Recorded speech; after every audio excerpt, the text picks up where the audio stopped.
केंद्र और राज्य की बीजेपी सरकारें लगातार देश हित के लिए काम कर रही हैं। पीएम मोदी ये साफ कर चुके हैं कि देश से बढ़कर उनके लिए कुछ भी नहीं। पहले देश, उसके बाद बाकी कुछ और। लेकिन विपक्ष के लोगों को सिर्फ राजनीति करने से मतलब है। लेकिन अब उनकी दाल नहीं गल रही। देश हित के मुद्दे को लेकर बीजेपी विपक्ष के आगे झुकने को तैयार नहीं। दर्शकों, विपक्ष के नेता इस देश को धर्मशाला ही समझते हैं। वो चाहते हैं कि लोग आए तो यहीं रह जाएं। इस तरह के लोग जो देश में घुसपैठ करते हैं, वो अधिकतर विपक्षी दलों के वोट बैंक बन जाते हैं। और अब जब जैसे घुसपैठियों को देश से निकाला जा रहा है, तो यहाँ देश में कुछ लोगों को खूब मिर्ची लग रही है। कैसे, बताते हैं आपको इस रिपोर्ट में। दर्शकों, आपको बता दें कि एक मोदी सरकार और राज्य की बीजेपी सरकार अब घुसपैठियों को देश से बाहर करने के लिए सख्त फैसले ले रही है। लेकिन घुसपैठियों को बचाने के लिए प्रशांत भूषण जैसे देश के बड़े वकील सुप्रीम कोर्ट पहुंच गए हैं। आपको बता दें कि सुप्रीम कोर्ट ने रोहिंग्या मुस्लिम प्रवासियों के निर्वासन पर रोक लगाने से इनकार कर दिया था, ये कहते हुए कि भारत में रहने का अधिकार केवल नागरिकों को है। अदालत ने स्पष्ट किया है कि गैर भारतीयों के साथ विदेशी अधिनियमों के तहत व्यवहार किया जाएगा, भले ही उन्हें शरणार्थी का दर्जा मिला हो। याचिकाओं पर अगली सुनवाई 31 जुलाई को होगी। आपको बता दें, रोहिंग्या प्रवासियों की तरफ से वरिष्ठ अधिवक्ता कॉलिन गोजानविस और वकील प्रशांत भूषण ने याचिका दायर की थी। सुप्रीम कोर्ट बेंच ने ये साफ कहा है कि वो रोहिंग्याओं को वापस उनके घर भेजने पर रोक नहीं लगाएंगे। याचिकाकर्ताओं ने सुप्रीम कोर्ट में ये कहा था कि 43 रोहिंग्याओं को समुद्र में छोड़ दिया, जिनमें बच्चे, बूढ़े और गंभीर रूप से बीमार लोग शामिल थे। लेकिन फिर भी सुप्रीम कोर्ट ने उन्हें राहत देने से इनकार कर दिया था।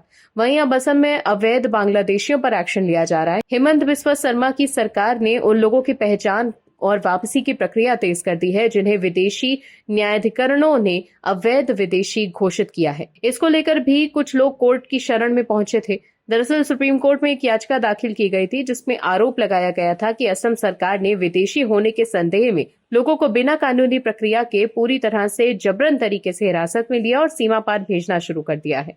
ये कार्रवाई बिना नागरिकता की पुष्टि या न्यायिक आदेश के ही की जा रही है। ये याचिका all BTC minority students union ने अधिवक्ता आदिल अहमद के माध्यम से की थी।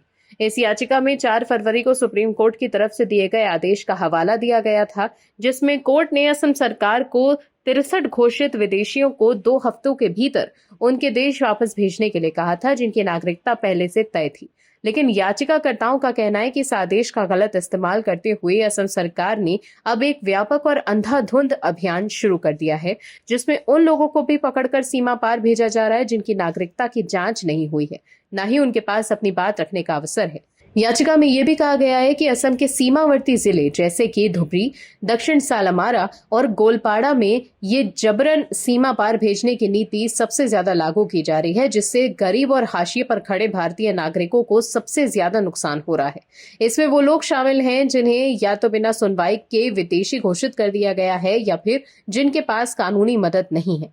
याचिकाकर्ताओं का कहना है कि ये नीति संविधान के अनुच्छेद 14 समानता का अधिकार और अनुच्छेद 21 जीवन और व्यक्तिगत स्वतंत्रता का अधिकार का उल्लंघन है। बिना न्यायिक प्रक्रिया के किसी को भी देश से बाहर निकालना न केवल गैर कानूनी है बल्कि अमानवीय भी है। याचिका में सुप्रीम कोर्ट से मांग की गई है कि 4 फरवरी के आदेश के तहत किसी को भी तब तक नहीं निकाला जाए जब तक विदेशी ट्राइब्यूनल द्वारा उसे विधिवत विदेशी घोषित न किया गया हो, उसकी नागरिकता की विदेश मंत्रालय से पुष्टि न हो और उसे अपील या समीक्षा या किसी भी चीज का पूरा अवसर न मिला हो। सुप्रीम कोर्ट ये घोषित करे कि असम सरकार की पुश बैक नीति संविधान के खिलाफ है और उसे तुरंत रोका जाए। तो देखा आपने कैसे बीजेपी सरकार की कार्रवाई से कुछ लोग घबरा गए हैं।